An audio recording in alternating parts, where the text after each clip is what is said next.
Hello friends, എല്ലാവർക്കും ഒറ്റശിഖരം സീരിയലിന്റെ latest promo റിവ്യൂയിലേക്ക് സ്വാഗതം. അങ്ങനെ പ്രതാപനും കൃഷ്ണയും കൂടി മുകുന്ദനെ ഫോണിൽ വിളിക്കുകയാണ്. എന്നിട്ട് ചോദിക്കുന്നുണ്ട്, മുകുന്ദേട്ടാ പ്ലാൻ എന്തായി, വിജയിച്ചോ എന്ന് ചോദിക്കുകയാണ്. മുകുന്ദൻ മേനോൻ അപ്പൊ പറയുന്നുണ്ട്, ആദ്യത്തെ കടമ്പ് കടന്നു കിട്ടി പ്രതാപ, ഹോസ്പിറ്റൽ രേഖകളെല്ലാം റെഡിയായി എന്ന് പറയാണ്. പ്രതാപനപ്പൊ ചോദിക്കുന്നുണ്ട്, ഇനി അടുത്തത് എന്താണെന്ന് ചോദിക്കുമ്പോ മുകുന്ദൻ പറയുന്നുണ്ട്, അടുത്ത വരവിന് കുഞ്ഞിനെ കൂടി കൊണ്ടുപോകണം, നീ കുഞ്ഞിനെ കൊണ്ടുപോകാനുള്ള കാത്തിരിപ്പിലാണ് ഞങ്ങളെന്ന് പറഞ്ഞ് മുകുന്ദൻ ഫോൺ കട്ട് ചെയ്യാണ്. മുകുന്ദനും അങ്കിതയ്ക്കും ഓരോ ദിവസം കഴിയും തോറും തങ്ങളുടെ കുഞ്ഞിനെ കിട്ടുമെന്ന പ്രതീക്ഷയിൽ സന്തോഷിക്കുകയാണ്. അതിനുശേഷം മീനാക്ഷിയെയും കുഞ്ഞിനെയും കാണിക്കുന്നുണ്ട്. കുഞ്ഞാണെങ്കിൽ നല്ല കരച്ചിലാണ്. മീനാക്ഷിയാണെങ്കിൽ അതൊന്നും ശ്രദ്ധിക്കാതെ കുഞ്ഞിനെ നഷ്ടപ്പെട്ടു പോകുമെന്ന സങ്കടത്തിൽ ഓരോന്നാലോചിച്ചുകൊണ്ടിരിക്കുകയാണ്. കുഞ്ഞിന്റെ കരച്ചിൽ കേട്ട് അങ്ങോട്ടേക്ക് മഞ്ജിമ വരുന്നുണ്ട്. മഞ്ജിമ എന്നിട്ട് മീനാക്ഷിയോട് പറയുന്നുണ്ട്, ചേച്ചി പറയുന്ന കാര്യങ്ങളെല്ലാം ശരിയാണ്, പറഞ്ഞതെല്ലാം ന്യായവുമാണ്, പക്ഷേ മേനോൻ സാർ എന്ന് പറയുന്ന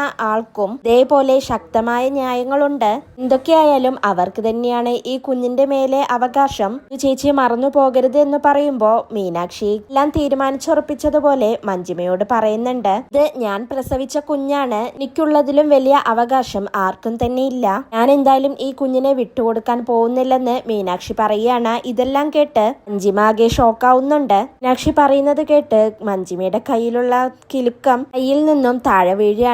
മീനാക്ഷി പറയുന്നതെല്ലാം ഒരു ഞെട്ടലോടെയാണ് മഞ്ജിമ കേൾക്കുന്നത്. പിന്നീട് മീനാക്ഷി കുഞ്ഞിനെ താലോലിച്ചുകൊണ്ട് അങ്ങനെ നടക്കുകയാണ്. ഇതോടുകൂടിയാണ് ഇന്നത്തെ പ്രമോ അവസാനിക്കുന്നത്.